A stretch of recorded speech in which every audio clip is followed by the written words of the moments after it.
Thank you. Hello, everyone, to this Pepper Hamilton webinar. Before we started today, I had a couple of quick items for you. I'm going to put the screen up, but if you, it's for people that can't hear us for some reason, but the audio should stream through your computer speakers, no problem, automatically. If it's not, I'm going to put this screen up. It'll show the click icon. This is for folks that are just looking at the screen right now, and they'll get a number from us. But for folks here, if you click the Q&A button, you'll be able to text questions throughout the webinar today. We're happy to answer them towards the end of today's session, and if we get to them in the hour we have allotted, we'll get back to you with the answers. And download the PowerPoint slides as a takeaway by clicking the file on the top of your screen, do as a PDF, and that will then allow you to take the PowerPoint slides down. We are offering CLE today.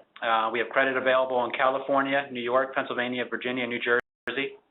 If you're interested in this, I'm going to come on at 4 times throughout the hour to give a code word.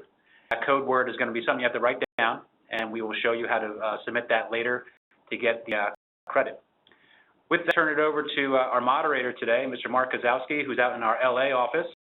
He's the head of our healthcare practice, and he's going to introduce our speakers. Mark, it's all yours.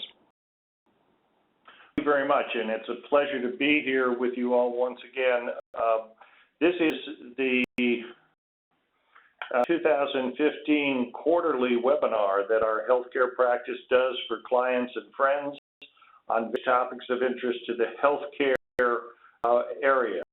And one of the things that we had long talked about doing was a program on how to deal with issues involving operational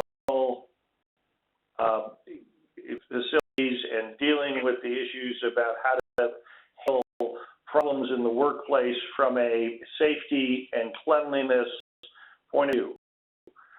Interesting enough, with Ebola being the recent crisis that we've had in healthcare, preceded, of course, by various and other superbugs, which are still with us, haven't gone away, like and the rest. This issue has become even more in the forefront of national focus. Our program today, beyond Ebola, with environmental, OSHA, and other regulatory issues that create some very significant business risks for healthcare providers, is, we think, very timely for those of you in healthcare institutions. I should note, before I introduce my speakers, that we've also been involved in looking at the very innovative and lawsuit filed by Nina Pham against Presbyterian Hospital in Dallas. Nina Pham, of course, was the nurse who cared for the initial patient in the United States. And Pham's lawsuit against her employer, the hospital, is very instructive for the allegations she makes about workplace safety. It impacts on everything we're going to talk about today, and certainly something that we would be very happy to share with those of you who want to contact us afterwards, because it is unfortunately, I think, a hallmark of where some of the litigation is going to proceed.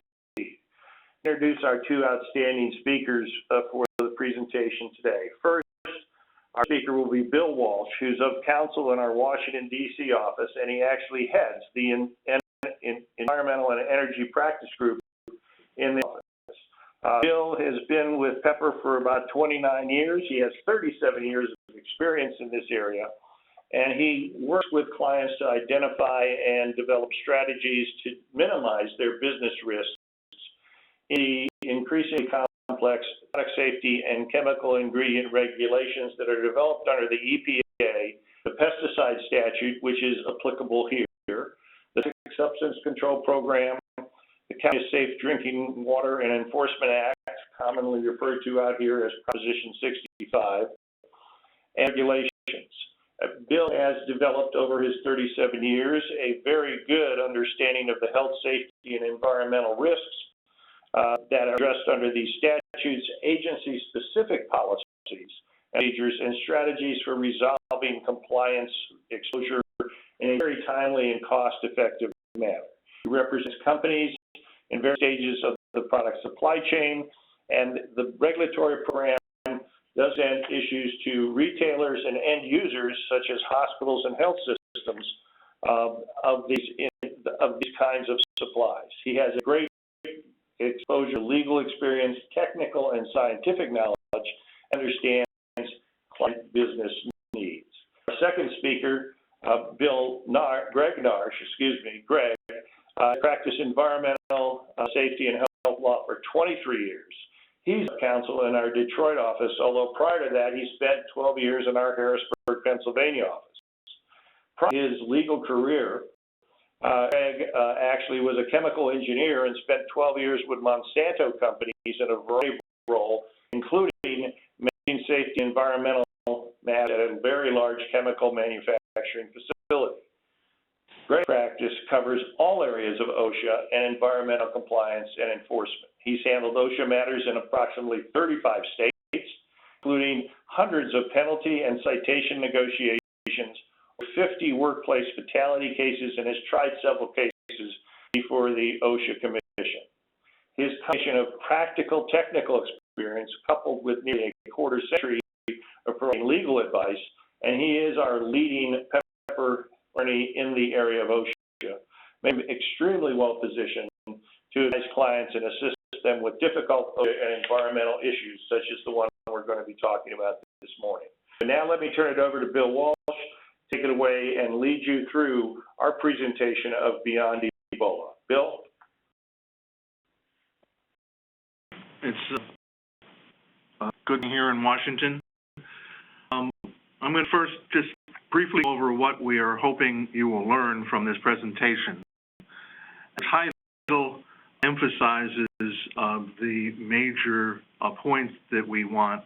Beyond Ebola, Ebola isn't the first infectious disease to cause problems in the United States with the environmental and other statutes, and it won't be the last. In fact, it's likely to be many more infectious diseases, and some of them will return, like Legionella, which increased by a factor of 4 in the last 10 years.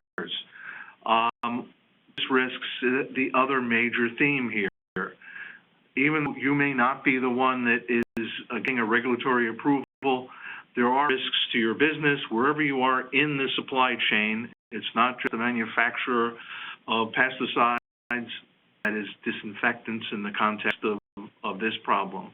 So we're going to go into the role of pesticide law because it's a little less known than FDA's role by most participants in the healthcare industry, and it's very vital when it's an infectious disease, and it's important both for the user as well as for the manufacturer. We've distinguished the FDA regulation from EPA regulation, look at requirements, some exemptions, and look at what business risks, again, flow from that. We also are going to look at infectious waste disposal requirements because it's a little different situation, and Ebola highlighted some of these differences and some of the weaknesses in the existing system. Requirements, obviously workers are in contact with the people, which has a long relationship. Americans with Disabilities Act presents unique problems when it comes to these sorts of things, and the National Labor Relations Board. And we will have a little bit of a summary on some of the things you can do, either alone as an individual company or through your trade associations. Now, the lessons from Ebola are neat, but one that we start off with as background is we have a regulatory system in the environmental area that's geared to chemicals and the regulation of chemicals. Infectious disease regulation and infectious disease operate differently than chemicals. Infectious microorganisms grow. They spread through contact, sneezing, air conditioning units.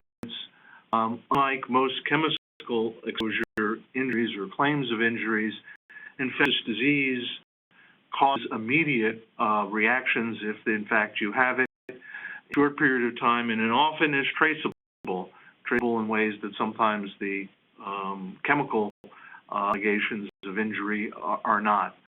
Most papers point out that new strains of infectious disease are predicted to rise in the next few decades. There's a number of reasons for that, but old infectious diseases don't go away, like MacArthur's statement about old soldiers, and new ones get added. This is timely in that we've got recent memory and lessons that now we can apply to the future and mitigate perhaps some future business risks. Regulators in this area are very diverse, and jurisdictional lines are sometimes unclear. Again, this is somewhat different from chemical regulation, which has greater clear lines of who is in charge. Centers for Disease Control obviously has been involved in a major way in Ebola. They track infected people, they give guidance on treatment of people. We've seen this curve, and most public and almost all of the press understand the science of this, and their role is less regulatory guidance than giving direction. The Drug Administration, I'm not going to talk very much about, but I want to use it as a distinction from EPA's regulation.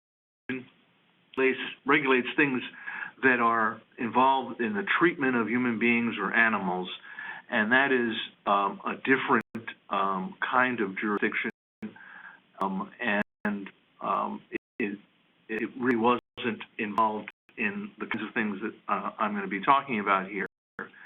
Some people are familiar with EPA's regulation of disinfectants.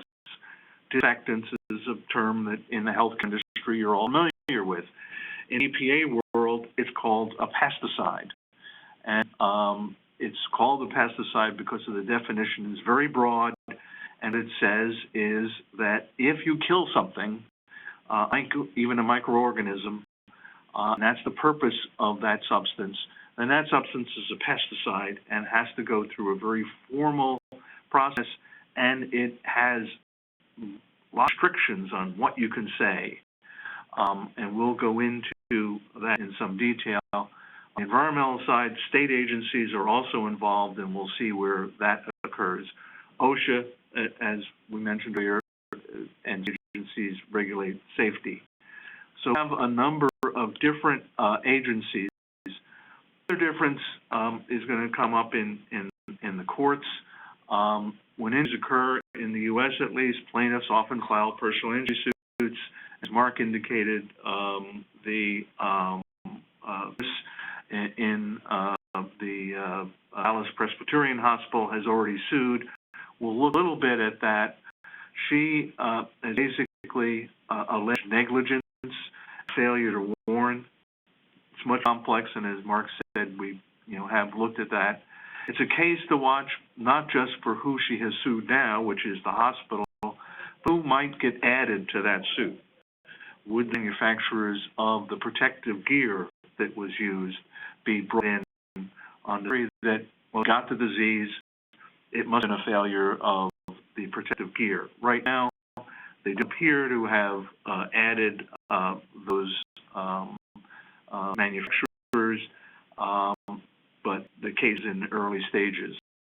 When public and political concerns are high, one has to take into account that in these court actions, government statements, which you may rely upon in good faith, may not provide a legal protection, and we'll go into the kinds of things and the kinds of detail that may help you. And obviously the courts also get involved when the regulators bring an enforcement action, and often these of actions are brought, particularly when people are making claims about products in the middle of a crisis that can't be supported. Hey, Bill, Bill, this is Brian Dolan. For those of you that are interested in CLE credit, I wanted to give the first code word. You need to write 4 down. If you join us a little late, I'm going to give 4 code words, and the first one is law, AW, and at the end of the webinar, I will let you know what you have to do with those 4 words. Thanks, Bill. I'm going to go from the law to the business risks. In And on the uncertainties in the actions and statements of CDC and various other people, there are always in these kinds of crises, when the AIDS epidemic occurred during Legionella disease, and it occurred in the Ebola case, people come out with claims that they have the miracle cure, the miracle preventive. We're low upon that and trying to be able to sort out who's telling the truth of your business risk. Health organizations, doctors, nurses, dentists, other healthcare professionals could not, in the Ebola crisis, in the beginning certainly, really distinguish between products complied that could treat Ebola, and we'll see some of the reasons why that confusion occurred and what EPA did and what that is something that will work in the future. Keep in mind, EPA aggressively exercises its statutory authority in this area, and there can be, in terms of substantial fines, bad press. During when the anthrax attack was made on Congress, EPA basically prohibited people from saying substances that are registered pesticide that in fact could prevent anthrax, kill anthrax. You can't say that. So it's a very difficult area, and it is examples. Now, the role of the pesticide laws, again, is not about FDA. This is about if you're trying to kill some microorganism, Ebola, Enterovirus, Legionella, any of the kinds of infectious diseases, you are using a pesticide. It's going to be called a disinfectant for you. EPA has long regulated the sale and use of disinfectants. They have tests for disinfectants on inanimate objects and surfaces like tables used in operating rooms and in doctors' offices and in dentist offices. Substances have to be registered with EPA and before it can be sold. Now, people, because they're not aware of that, because they think FDA has got jurisdiction, have sometimes tried to sell things before they have been registered. It's not just a problem from the manufacturer's point of view. There can be a problem if you're using it and you didn't do diligence. Like, we go back to the lawsuits. You didn't inform me that this has not been registered for this. Disinfectants, companies must generally demonstrate bidding data that shows, and EPA specifies the data, that this exposure, general over a lifetime, is not going to present an unreasonable risk. They are interested, particularly with disinfectants, to make sure that you're making a claim that can be supported. And depending upon the precise word used in the label and in your advertising, and that the user read, different level of information may be necessary on doing that. Regulation, the slide indicates, is approval, an EPA approval for a specific use. Others would not be approved, only the specific use that's listed in the label. A specific substance, even if another substance is very much like it, you can separately register that. On a specific inanimate object, EPA distinguishes between hard surfaces, metallic surfaces, and porous surfaces. Clothing, garments would be different from a tabletop. Concentrations, if concentration of the pesticide itself in the product changes, it's not registered, it has to be registered. Specific durations, it says on the label that you've got to apply this twice or over 20 seconds.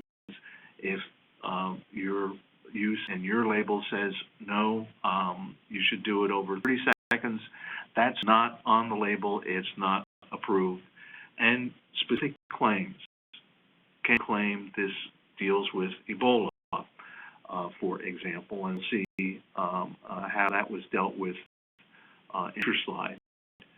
Physical devices that remove microorganisms from things like water, purifying water, are considered pesticide devices.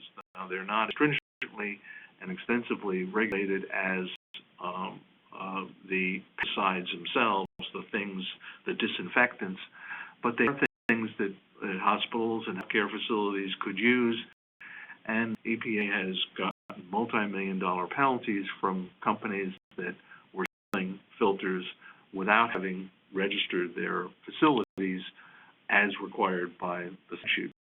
So you want to make sure that not only you are in compliance, but various people in the other parts of the chain are in compliance. One of the exemptions that people thought they were properly using during the Ebola and other crises is called the article exception. I have a pesticide that's been registered, and rather than just pouring the pesticide on something and using it directly, take that and treat paint so that there's not mold building in paint, or in wood for your backyard deck.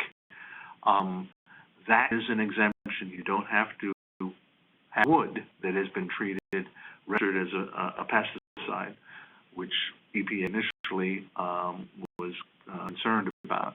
However, it has to be that that pesticide has on its approved label that EPA has looked at that it is registered for this use. So we use an example in the Ebola world. If you have a little garment and you say, well, this pesticide this disinfectant should be able to prevent the Ebola or other virus surviving on this if I dip it in this pesticide. Well, the pesticide label has to say must be used for garments, and it can be used for at least Ebola if you're going to claim that it is preventing Ebola. So there are restrictions on what you can say, and that exemption differs if in fact you are making a health claim. Which obviously, if you're talking about infectious disease, that is the whole purpose. You want to have assurance that the infectious disease isn't spreading. So you really have to make a careful examination of what that pesticide registration is. When the Ebola crisis began, and I think it's still true, that no registered EPA pesticide was registered to treat Ebola. So if you were in the best of intentions, you could not go and sell a product by saying, this will treat Ebola. So what did EPA do? EPA had to issue guidance that says, well, we've looked at these disinfectants, and they have a list on their website. And based on data and the fact that this pesticide treated other organisms that are similar and in fact harder to kill than Ebola, we believe that if you use this disinfectant, and they had a specific list, that it will in fact treat. But again, you must follow the specific use instructions on that label. And in addition, EPA said you cannot tell the world that this is treating Ebola. You can reference our website, which says we believe it's treating Ebola, but you can't say on a label, on advertising material, you can say see our website. So again, very specific. I should also mention that something similar happened also last year with the Enterovirus D68, which had a outbreak over the summer. Hundreds of children, thousands or children got sick. Wasn't as life-threatening as Ebola, but EPA, again, went to the crisis, had to come up with a list because one had registered their pesticide for that. well, what's there, at least for those who are selling the pesticides or selling meds that may be treated with pesticide? Well, EPA has a wide range. They can sales, restrict the uses. They are imports at the port of entry, and they are very vigorous in doing that. We've had several clients that we've represented that have got all of that. The civil penalty of $7,500 for each offense, and the EPA interprets it as each sale, it's a sale. So the more successful you are in selling something, the more penalties you will have. And there are indirect effects, damage lawsuits like the in Dallas for personal injury, destruction of your supply chain. If suddenly EPA comes in and says, you know, these people can't sell you this, and you need garbage, you need disinfectant to clean your equipment, you no longer have it, and you have disruption in your supply chain. There's obviously long-term disruption in relationships, and it can undermine the public's confidence in the healthcare facility. Pesticide compliance issues. What should you be looking at to make sure you're in compliance? As I said, you have to look at the label and make sure that, in fact, it says this product is registered for this use and for this organism, or you have something like what EPA has done. Hospitals and healthcare facilities should know that generally it's unlawful to use, not sell, use a registered disinfectant in a manner that's inconsistent with the EPA-approved label.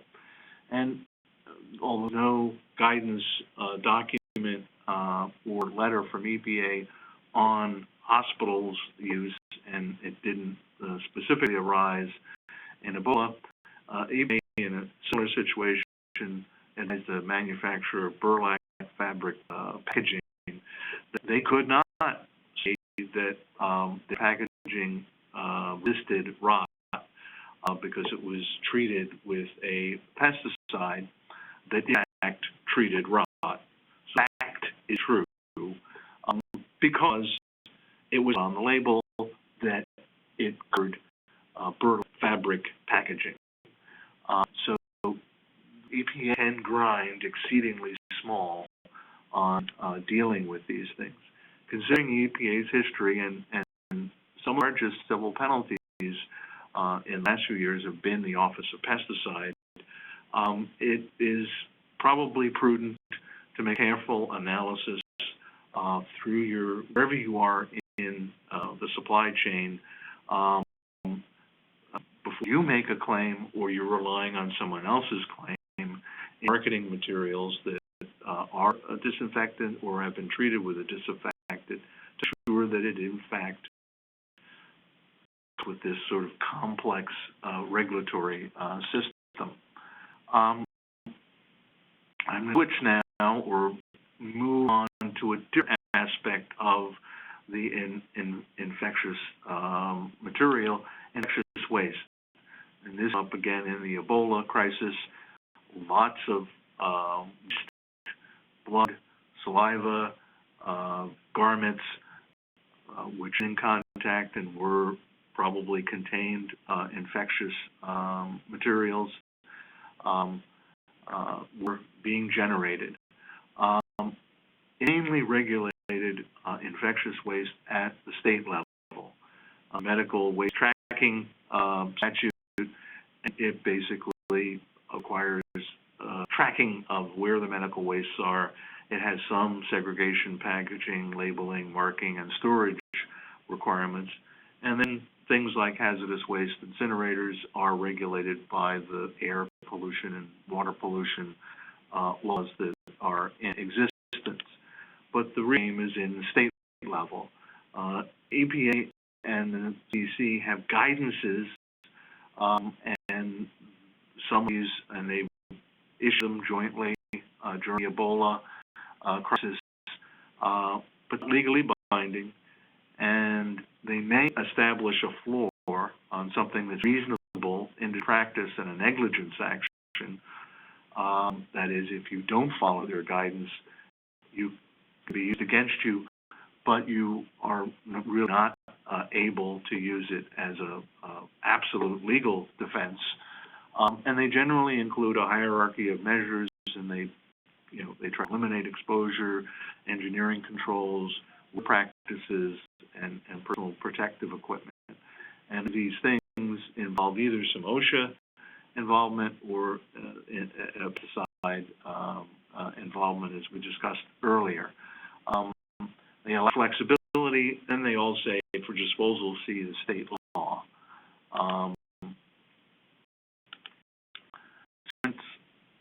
Sorry, Brian Dolan again, not to break your flow, but I did want to give that second code word for those of you that have joined us looking for CLE. There are going to be code words. If you join us a little late, the first word is law, and the second word is going to be health, and then there'll be two more words before the hour is over. Thanks, Bill. Now, in addition to state requirements, your local sewer authority about what goes down your drain, whether you're a manufacturing facility, a hospital, a healthcare, or nursing home, and goes into their system. And something like Ebola comes up, and this did in fact come up with Ebola. They have the legal authority to require what's called pre-treatment before you discharge things down the drain. We want you to eliminate the really bad stuff. And many workers at these sewage treatment plants were very concerned that they might be exposed to Ebola in particular because it was considered so deadly.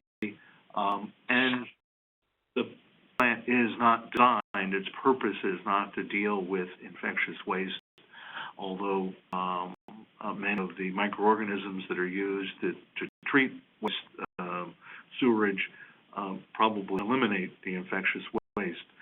So with something, particularly in the middle of a crisis, you want to be cognizant of, so you don't say that everything's all right, we'll just put it down the drain, that's how we've always dealt with it. They may change the rules in midstream. I think many of these issues are written by the possibility of personal injury lawsuits, failure to comply with state regulation or with sewer authority regulation, maybe considered negligence, per se, in a personal injury lawsuit. Use of an off-site facility to treat or otherwise dispose of infectious waste, which some healthcare institutions use. They don't have their own. You can use your own. If you use such a facility and it has a poor compliance record, this is likely to increase your likelihood of being considered negligent. I'm going to use an analogy from the chemical waste world. When we were involved, and I was at EPA at the time, with creating hazardous waste cleanups, there was a case in South Carolina, and a bunch of companies had to a company that was a disposal company, and it said, we're going to properly dispose of these materials. And they collected from all over the Northeast hazardous waste. And then the truck drove down through North Carolina. The truck driver would push a button, and nozzles would come out, and they'd spray the hazardous waste along the side of the road, and they had no cost for disposal. They had illegally disposed of it. And all of the companies said, listen, they're licensed, we went to them, yeah, they're cheaper, we should be liable. Now, the legal opinion, which was a very long legal opinion, the bench ruling from the judge was, well, if you're down with dogs, you better expect to get up with fleas. If you don't know the compliance record of the company you're using to treat your infectious waste, you are creating a business risk for yourself, and prudence, I think, would dictate that you may want to do the kind of due diligence that most companies now do before they dispose of their hazardous waste at a facility. And things, databases have been created that allow you to look at that in the chemical waste area. I'm not sure there is many methods of doing that yet in infectious waste. politically concerns often change also the rules during the middle of a crisis. During the Ebola crisis, the journals in Missouri and Louisiana tried to prevent ash from the incineration of infected from being disposed of in those two states. The ash was incinerated at thousands of degrees temperature for many seconds, enough to destroy, scientific doubt any of the Ebola virus, but nonetheless, the Attorney General sued because they didn't want to be the one accused of letting these deadly things come into their state. These are non-scientific decisions. The public, the press, and most politicians aren't as sophisticated as you as healthcare professionals are. Historically, EPA has even has a category called chemical of concern. When Vietnam was being destroyed after the Vietnam War, napalm, which is designed to burn, were going to be put into an incinerator. People protested, and EPA suddenly found all sorts of things to complain about on the permit for that facility. That is going to happen, and it's predictable that the public is going to have a not in my backyard. It's a guess that maybe some precautionary regulatory fixes ought to be put in place before the next crisis to make things a little easier. Keep in mind, when EPA was asked during the Ebola crisis, well, is the incinerated waste safe? They refused to answer, and in fact, to this date, have refused to answer. So, about disposal. Your health facility already has an environmental health and safety program. It's probably prudent at this point, if you haven't already done so, review the program and associated environmental protocols to ensure that it incorporates the lessons learned from the Ebola and other recent outbreaks. Past prologue being prepared. If you do not have one, you may consider adopting one. I'm not saying one size fits all. A state large facility company, healthcare company is going to have a different kind of program than a single facility, and only one facility that the company has. Retirement homes are going to have something different from hospitals, but you can do something, and it is very useful to paired at whatever level is appropriate for your size facility, and it's something that looks good to the regulators and can help you in the personal injury context.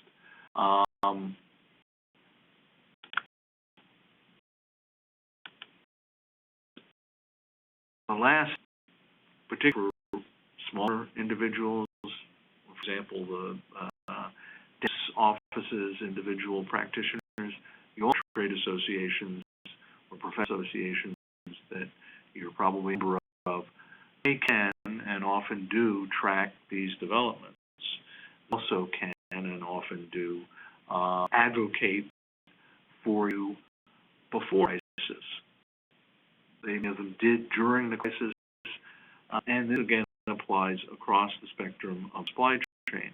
Those people who are, facilities have their trade association, healthcare facilities. As I said, like the ADA represents dentists and various organizations represent doctors, can be very helpful in preventing unintended consequences in a proceeding in the midst of a panic. That ends the environmental portion. I'm now going to turn it over to Greg to continue on OSHA requirements and other requirements. And over to Greg. this is Ryan Dolan. Just to let folks know, the third CLE code word is going to be pepper, P-E-P-P-E-R, pepper. Greg? Thanks, Brian, and thanks, Bill. Nice job. Well, good afternoon from rainy and foggy Detroit area. We're getting a lot of information today, and we realize that. We don't expect you to be an expert at the end of an hour. We do hope to present you with highlights, and that's why some of our slides you'll see may be a little busy, may contain a lot of information, but we'll give you enough information to go back to your particular workplace and make a decision whether and to what extent this may apply to you, and put in a better position to maybe do some additional research and maybe ask some more questions. I'm talking a little bit about three subjects: OSHA, the Americans with Disabilities Act, and the National Labor Relations Act, mostly about OSHA. At this point, there's somewhat limited information that's really specific to Ebola, and probably a lot of what is out there is reactive. We'll see how that information stands the test of time, and remains to be seen whether and which agencies may enact Ebola-specific regulations. I'm not sure that OSHA will, but who knows? I mean, this could be the type of catalyst that makes some of the agencies rethink a little bit in light of this and what could be other such outbreaks. My next several slides, I actually borrowed from a presentation I gave in Philadelphia last week, and so I'll go through them fairly quickly, but I think they're important in providing some context to the discussion. And I also want to present one very recent development, which I think is very important. Brief history of OSHA. Well, it's been around since 1970, but not a lot has changed since then. And one of the things that I've consistently seen as I've practiced over the last 23 years is that many companies, even those that are fairly sophisticated, know much about their OSHA obligations or to what extent they're regulated by OSHA. And an example of not any changes over this time period, I think the penalty structure has increased one time in all those 45 years. My experience is that in recent times, I'm seeing more inspections, more penalty assessments, more citations being issued, and higher amount of penalties. A typical inspection might yield 3 or 7 or 8 citations and $15,000 in penalties.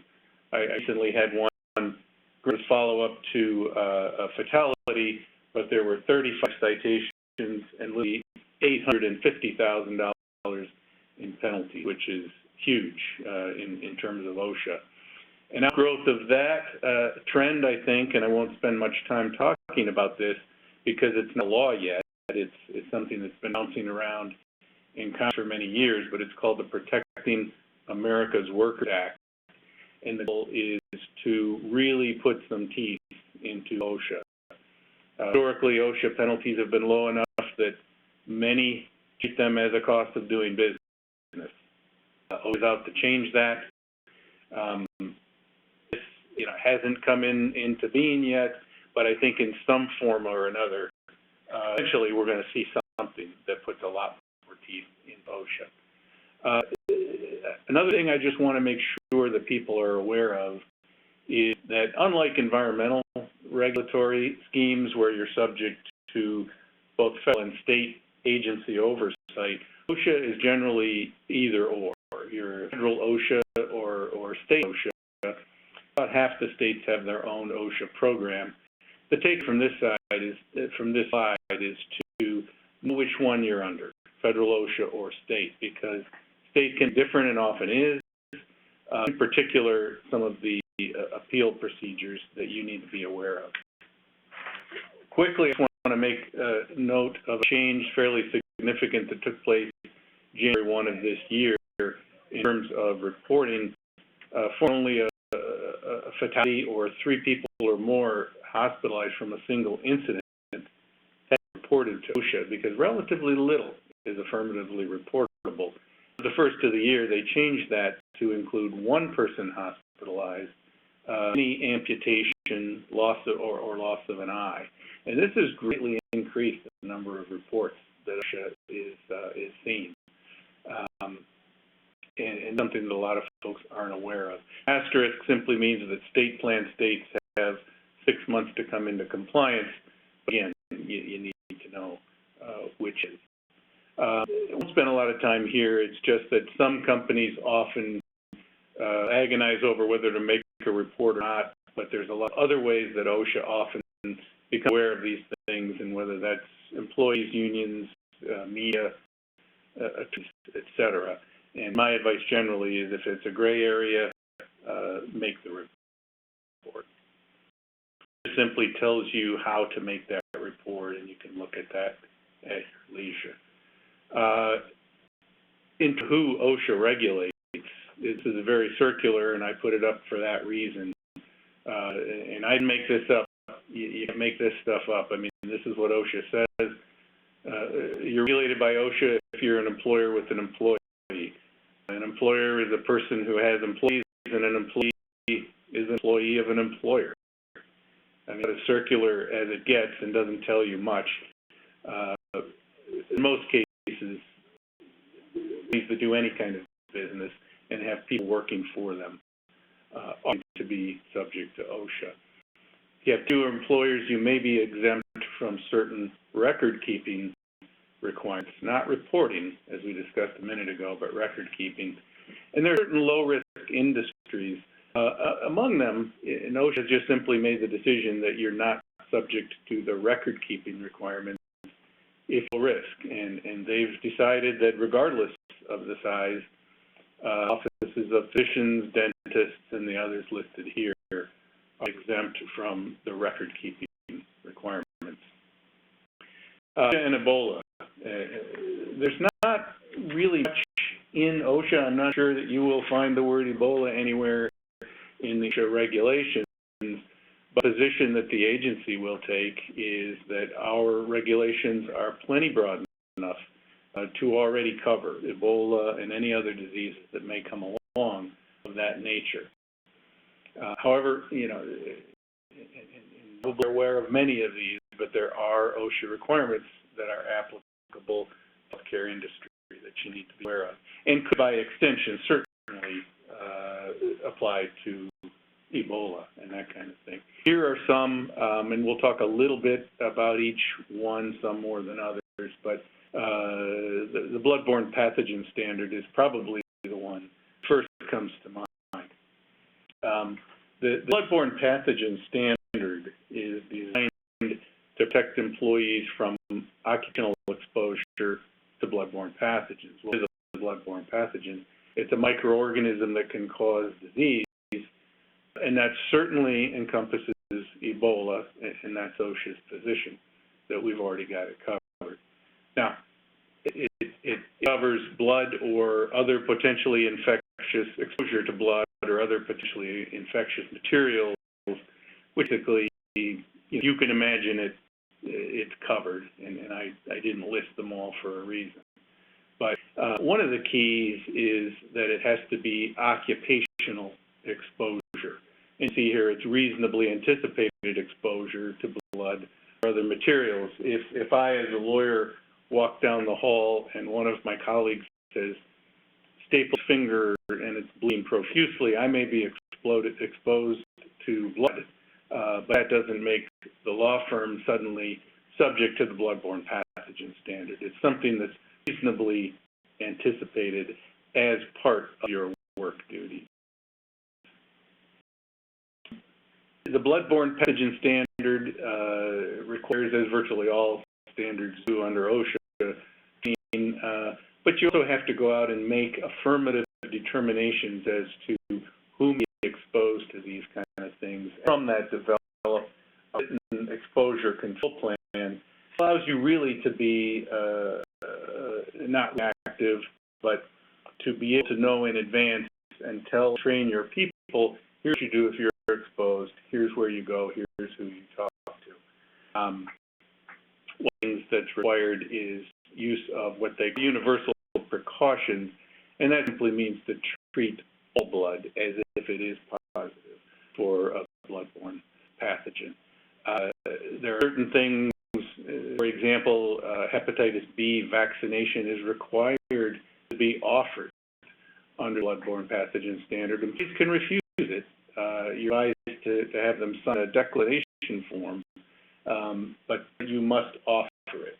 And fairly lengthy process that has been an issue for some employers because of turnover in the industry. On to the bloodborne pathogen standard a few years back was the Needlestick Safety and Prevention Act, and the idea here is that OSHA wants employers to evaluate and find safer and safer systems for preventing injections or so forth, whether those be needleless systems or any controls that better protect the ships. This is something that anyone in this industry needs to be aware of and implementing. Hazard communication standard, this is throughout industry, but anytime you have hazardous chemicals, and that's a pretty broad, inclusive list, you must maintain safety data sheets, formerly called material safety data sheets in the workplace, and provide training and other things related to that. But this one we'll talk a lot about, but it's just for facilities with X-ray machines that must, survey the workplace to determine what type of radiation may be present and take appropriate actions to limit the exposure. Personal equipment certainly is one that's going to come into play with something like Ebola or some other type of infectious disease. And there is a hierarchy under OSHA. Their preference is always to eliminate the hazard altogether if you can do that, or minimize it through engineering controls or rotating people in and out of higher exposure areas if that's possible. The nature of healthcare practice may be such that you can't always do that. You can't eliminate the hazard, and therefore you may need to use personal protective equipment. The obligation there then is to make sure that you are selecting the appropriate equipment, training your employees on the proper use, and following up with maintenance, cleaning, storage, etc. of that equipment. I mean, the classic example is someone exposed to dust, and the employer may go to ACO and buy a mask. That's good enough, or it probably is not good enough. The burden is upon the employer to make sure that it's appropriate and that the training is in place. The standard that's related to this, it's not listed here, but is the respiratory protection standard. Again, if you determine that your employees are exposed above limits that OSHA has established, or otherwise just in a dangerous environment, a burden will be on you to create the appropriate plan and provide the appropriate PPE. Medical aid, there are some requirements to have an appropriate first aid program, and I've included here a link to events that may help you do that. There's standards and guidelines that may apply. You can look down the list. Some of these are required, some are simply guidance, and it depending on whether they apply to you, it makes sense to spend a little time looking at each of these. Again, OSHA is fairly user-friendly in terms of their website and providing information. Here are some sector-specific links that may help you dig a little bit deeper into your area and decide whether there's some other things that may apply to your workplace. The ADA, we'll just talk very briefly about this in the next, but ADA is basically designed to prevent employers from discriminating against employees on the basis of some disability. Ebola or something like it is likely to be classified as a disability, which an employer is very limited in its ability to ask questions or require any medical examination, et cetera, unless it is job-related and a business necessity. And what that means, basically, is that it has to be based on objective evidence. You have to have some reasonable belief that it will impair the employee's performance of his job and will pose a direct threat to the safety of others. Now, that seems like a no-brainer with Ebola, but you have to keep in mind that the symptoms of Ebola are more like flu, and there are a lot of reasons that people may have fever.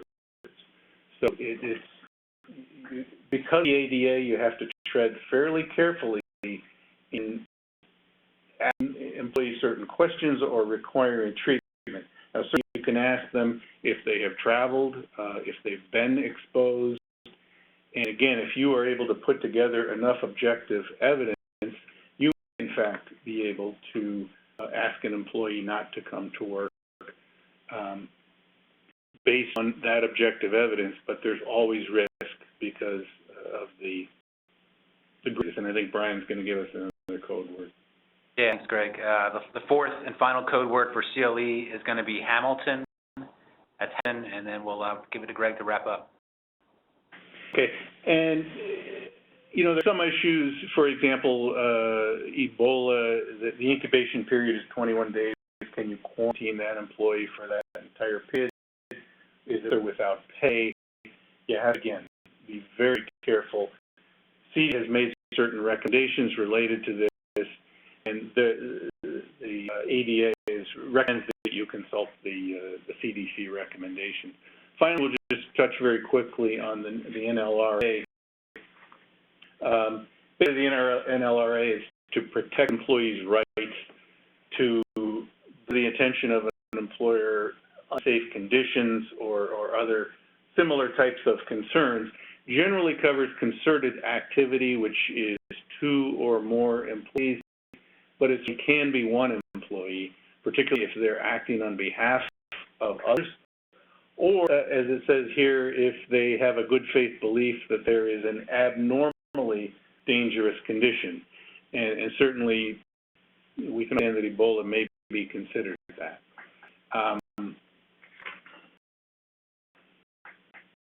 The NLRA to meet with employees to discuss work conditions and that kind of thing. And certainly, you need to be very careful before disciplining someone if it is even arguably related to a safety condition in the workplace or anything of that nature.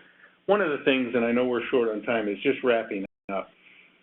My advice always is to prepare in advance, to communicate, get everyone in the facility or representatives of everyone in the facility together to discuss these things in advance so that you don't have to be in a reactive mode.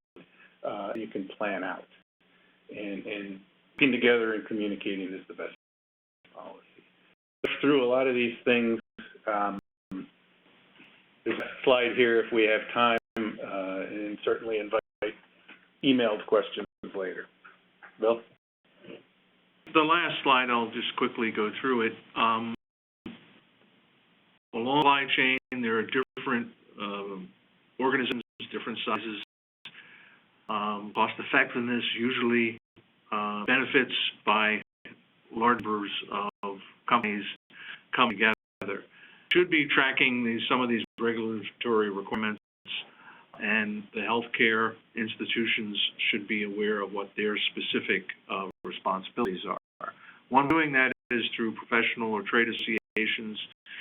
They can provide information, they can advocate to agencies to change some of these regulations or even guidances, to add guidances to make things clearer. That is happening. One of the things that you need to do is to make sure enough of it is happening. You want to develop a voluntary standard or practice where there is none, and the experience suggests there may be something useful, and they vary depending upon the kind of infectious disease we're talking about. There are things changing. For example, EPA is revising its Legionella guidance. If Legionella isn't too for your healthcare facility, and it may be that's something to look at. EPA normally provides draft guidances, and you can comment on them. You should look at requiring your suppliers, if you're a healthcare company, to certify that in fact these are registered, these are meeting all requirements. It is an absolute defense, but it's better to have that than to not have that. This also can be something in terms of lists of products that are in compliance that EPA could do, or the association. And do audits, et cetera. You can, provide that information on a site-by-site basis. Walmart's probably most famous for this, of requiring its suppliers to go through a fairly rigorous program. Most healthcare facilities probably are not in the same position as a Walmart, but it's an example of one compliance program which doesn't even involve the government. I think we end our presentation, and if there are questions, we can answer questions. If not, we'll be happy to answer any emails, whatever. And definitely impressed with the number of slides you got through in the hour. And if you have any questions, feel free to either email them to me. My email address is on the screen here, and I pass them along to the appropriate speaker. Or the PowerPoint slides had the direct emails for the attorneys on those slides at the beginning. So feel free to email me for the form, which we'll give you for the CLE codes, and then we can supply you with that certificate. Mark, final thoughts? Thank you very much, and thank you all for an excellent presentation this morning. Thank you. And thank you all for attending.